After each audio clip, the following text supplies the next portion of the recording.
За оваа година во главном ќе речеме да не се повтори, наредната да биде многу подобра од оваа што помина.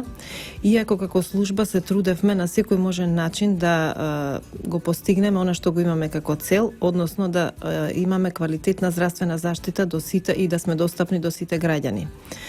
Оваа година ја обележа неколку, како што рековте, немили настани, почнувајќи од почетокот на годината со мигрантската криза, каде што бевме застапени, и несебично се дававме и за помош и на самите тие граѓани кои ја преминуваа или границата, кои што не беа во мал број. Така. Потоа летото ја обележи една природна катастрофа, тоа е поплавата која што се случи, која што беше за време на годишните одмори, меѓутоа на многу брз и ефикасен начин се мобилизиравме како тимови и успеавме уште првата ноќ да бидеме на местото кога беше тој период најкритичен и се до наредните 2 недели кога целата таа ситуација нели се колку толку санира, се додека им беше потребна помош на тие граѓани. Нашите екипи беа таму 24 часа дежура на самото место, во 2 пункта, и во Сингелич, и во Стајковци, па и еден период и во Рачиново, како критични места. Значи, тука можам да изразам една благодарност до сите вработени кои што несебично се дадоа во целата таа работа и беа хумани, впрочем таква ни е професијата, меѓутоа дополнително искажаа својата хуманост, со една несебична нели вложеност во целата таа работа. Буквално 24 ни беа часа, да. достапни на телефон и кога и да ги повикавме доаѓа на работа, не прашуваа за работното време, до кога ќе трае и како ќе и до кога и како ќе бидат и под какви услови. Така да тоа беше еден тежок период.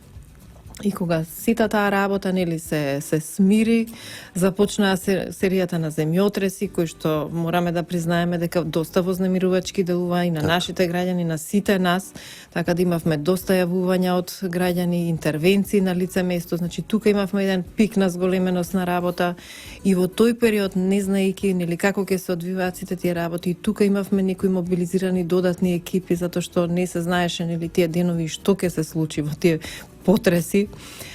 Меѓутоа и тоа го издржавме, благодарение и на зголемениот број на екипи кои што го добивме оваа година, нели кадровската зајакнатост од страна на во смисол на доктор, сестра и возач. Така, нови тимови, имавме нови вработувања, нови екипи. Сега сме во очекување годинава и на новите возила кои што треба да пристигнат и се надевам дека на тој начин навистина во комплетна смисла на зборот ќе зајакнеме и ќе можеме, за не дај Боже, да одговориме на било каква нели непогода. Така, една од зацртаните цели на функционирањето на Скопската брза помош е да се намали бројот на времето на стигнување на интервенција. Во тој аспект чина ми во 2016 беа отворени нови пунктови во поодалечените места во главниот град. Успевате ли барем чекор по чекор да го стигнете тоа време кое ви е зацртано за побрз одговор на потребите од тип на медицинска помош на граѓаните? Така, во текот на 2016 како едно обележје може да се каже отварањето на 3 нови пункта на службата за итна медицинска помош, и тоа во Петровец, општина Петровец, Чучер Сандево и Глумово. Тоа се 3 различни локации во градот со цел да се скрати времето на пристигнување, односно времето на интервенција за нели побрзо реагирање и спасување на човечки животи. Тука веќе имаме подобрување, односно намалување на тоа време.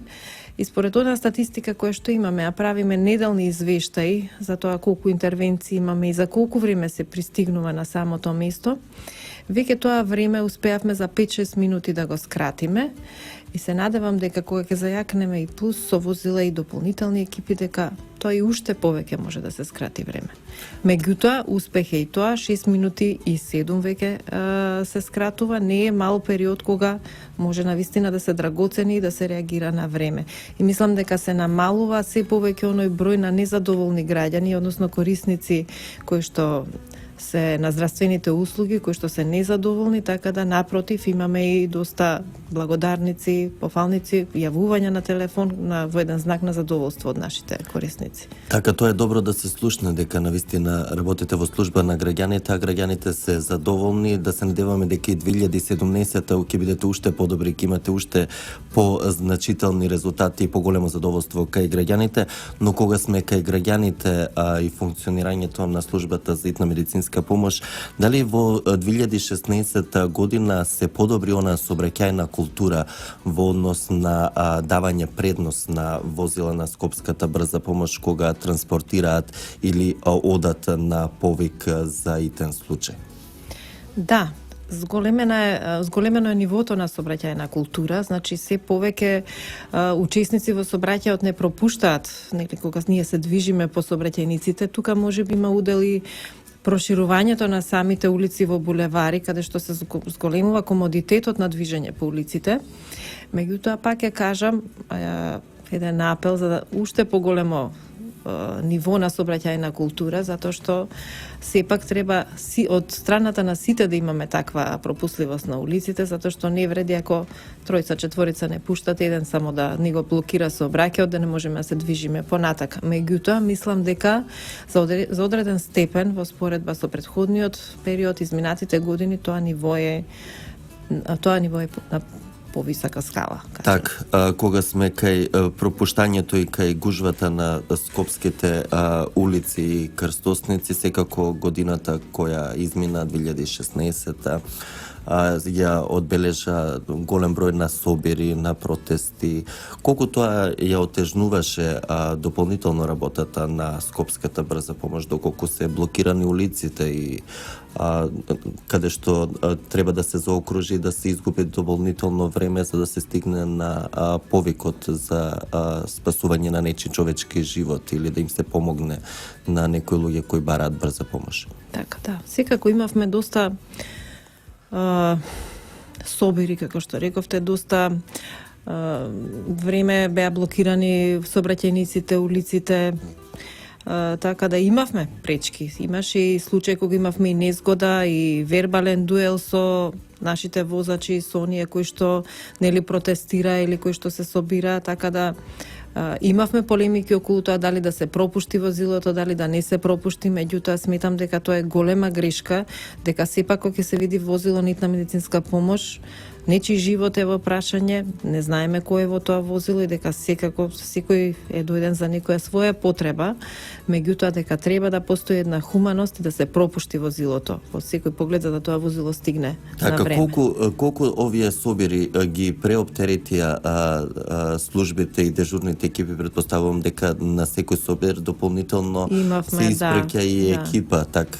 Освен полицијата, тука и брзата помош, бидејќи цело време ги споменувавме само полицајците дека работат 3 месеци нон-стоп постојано, значи предпоставувам дека и вашите колеги одлично, ние секогаш функционираме заедно со службата на МВР, така да каде што се они застапени, можеби во 95% случаите бевме застапени и ние. Така да, затоа реков, поминавме 2016 беше една тешка година, која што како служба ја издржавме и се надевам дека следнава ќе биде многу полесна. Блокирањето на сообраќајниците дополнително точно ја отежнуваше нашата работа, нашето движење, нашето функционирање, како во поглед на во однос на останатите интервенции, така и во однос на оние екипи кои што моравме дополнително да ги ангажираме за да ги обезбедуваат одредени собери, да бидат таму на лице место и така натаму. Така, на самиот крај, пред да ве ослободам вас на самиот крај на разговорот, што посакувате во годината која престои во 2017 и еден совет до сите слушатели, значи како да ја поминат најлудата ноќ, да немаат потреба од вас и од вашите колеги? Така, би кажала некоја препорака прво за онаа најлуда ноќ која што ни престојува. Се надевам нема да биде така буквално најлуда ноќ, нека биде само во однос на веселбата. Што помалку конзумирање на алкохол, особено за младите кои што немаат висок праг на толеранција према алкохолот. Оние хронични болни да си ја зимаат редовно терапијата, нели да не се изостава. Внимателно и со храната, знаеме тогаш нели малце повеќе храна да консумираме па да имаме дополнителни тегоби. Надвор ако се излегува, топло облечени, затоплени, топли напитоци да се зимаат, така да мислам дека да се намалува она употреба на пиротехнички средства кои што можат дополнително нели да направат повреди, огнострелни оружја исто така кои што знаеме дека се употребуваат за време на новогодишната ноќ, максимално да се сосема да се исклучат од употреба за да немаме. Аз сме имали случаи каде што има и повреди, се интервенирало нели од петарди и слични пиротехнички средства, поготово по младите. И се надевам дека ако ја поминеме онаа ноќ така како што треба, како што нели доликува на секого, така, едно достоинствено поминување на новогодишната ноќ, дека првенствено целото население ќе ја помине убаво таа вечер, дека нема да има потреба од нашата служба, а со тоа и ние ќе бидеме како служба задоволни. Нашето задоволство е кога нема работа, кога населението е здраво и кога нема потреба од нас. Така, и што посакувате за 2017 година за вашите колеги пред се, но и за граѓаните? Една препорака, она истата стандардно да се јавуваат само доколку имаат потреба, затоа што може да се завземе време и место на некој на вистина на кого секундите живот му значат. Така. Да, како што рековте, првенствено да им посакам на моите колеги многу среќа, здравје и успех во наредната 2017 година и многу помалце работа. На сите граѓани им пожелувам среќни новогодишни празници, многу здравје, среќа и бериќет во 2017 и на вистина да не повикаат само кога ќе имаат вистински потреба од службата за итна медицинска помош, за да можеме да стигнеме таму каде што на вистина сме најпотребни.